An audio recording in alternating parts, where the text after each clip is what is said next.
Muy bien, estamos listos para una nueva entrevista. Hablaremos sobre la agenda de trabajo pendiente del nuevo Congreso de la República. Nos acompaña Carlos Jaico, jurista y analista político. Señor Jaico, ¿qué tal? Bienvenido.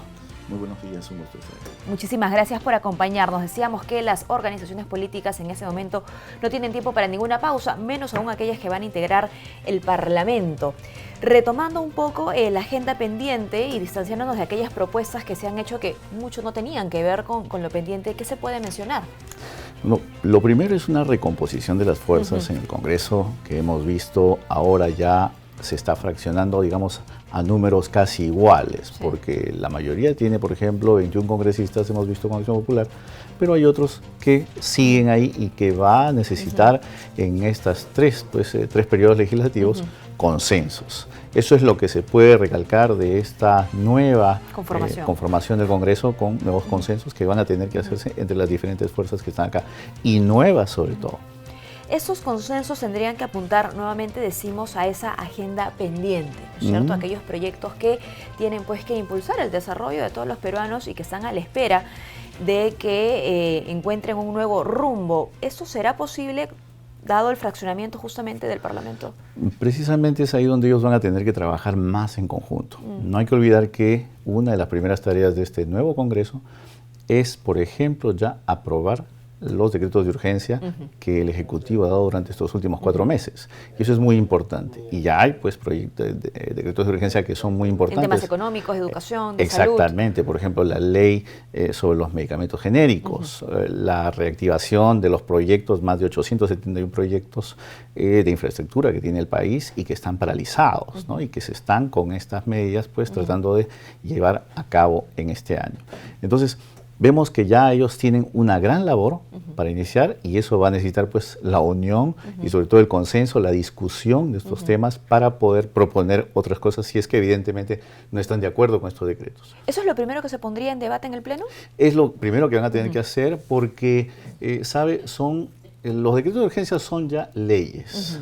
Sin embargo, necesita que el nuevo Congreso respalde, ¿no? Y diga con una mayoría que es relativa, pero que de todas maneras pues es necesaria. Y así como es necesario ese respaldo, ¿hay la posibilidad también del retroceso para un proyecto que ya es ley? Bueno, sí, pueden ellos con un nuevo proyecto de ley, pues, y que inicie todo el proceso legislativo, pues revertir un decreto de urgencia que ya está en que no sería lo óptimo porque seguramente el Ejecutivo observaría también. Exactamente. Y regresaríamos un poco a la dinámica pasada, ¿no? Por la que llegamos a este nuevo proceso electoral. Para esto ellos van a tener que pues sustentar de buena manera que este proyecto de ley es mejor que el decreto de urgencia. Y eso pues todavía está por verse, ¿no? Muy bien. Resueltos o respaldados los dictámenes del Ejecutivo, ¿qué es lo que entraría en agenda? ¿Dónde quedan la reforma electoral, la reforma de justicia, política? Por ejemplo, una de las 6 reformas que el Ejecutivo envió al Congreso es la inmunidad parlamentaria. Muchos de los candidatos al Congreso pues han hablado de reorganizar o reglamentar de mejor manera la inmunidad parlamentaria. Han sido parte de las propuestas de campaña actualmente. Y ha sido una que de manera transversal todos han confirmado. Es más, aquellos que ya son congresistas hoy o virtuales congresistas han reafirmado que lo primero que van a hacer es pues por un lado, el tema de la inmunidad parlamentaria, reglamentarla de mejor manera, y por otro lado, una lucha contra la corrupción. Eso se ve de manera transversal en todas las agrupaciones que han llegado.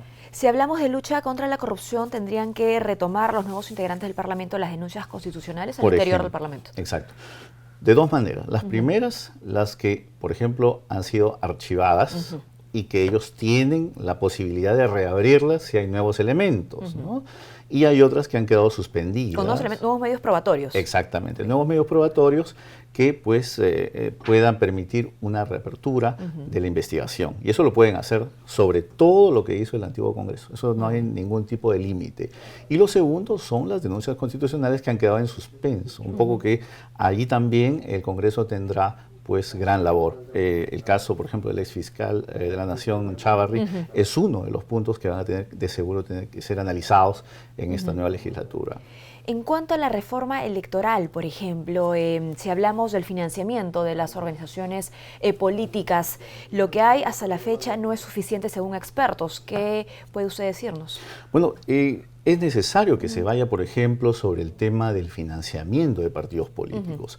Esto todavía ha quedado un poco inconcluso y hace que todavía tengamos una zona de sombra a puertas ya de las elecciones del 2021. Entonces es necesario que ahora los nuevos congresistas pues traten de ver de más cerca el problema que tienen los partidos políticos, sobre todo cuando tratan de pues captar fondos para sus campañas y de qué manera pueden transparentar este tipo de apoyos que, como hemos visto muchos, se hace pues de manera bastante escondida y sobre todo que permite el lavado de activos.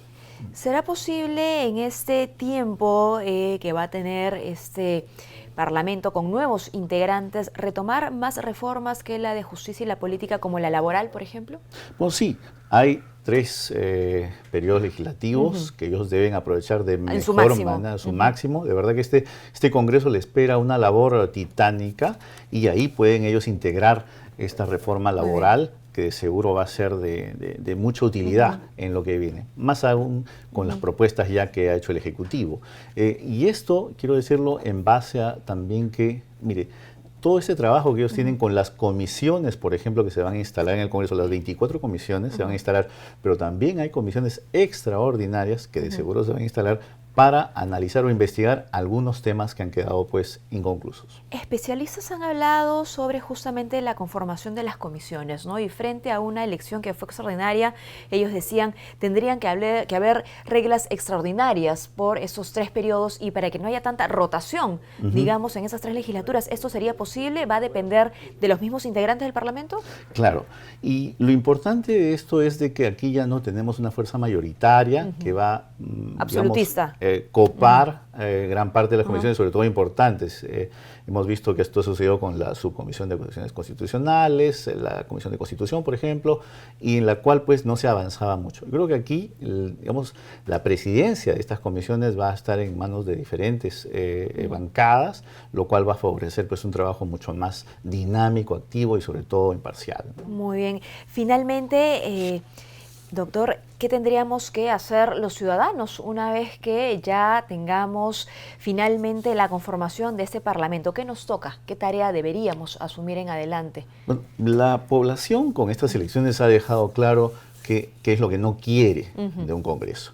Y es precisamente la corrupción, los blindajes y este tipo de temas que de verdad han impactado mucho y que han causado bastante conmoción social. Entonces vemos que ahora a la población le compete seguir vigilante en ese camino que claramente lo ha expresado en las urnas el día de ayer. Muy bien, muchísimas gracias, señor Jacob, por habernos acompañado, por estas precisiones a propósito del nuevo Parlamento.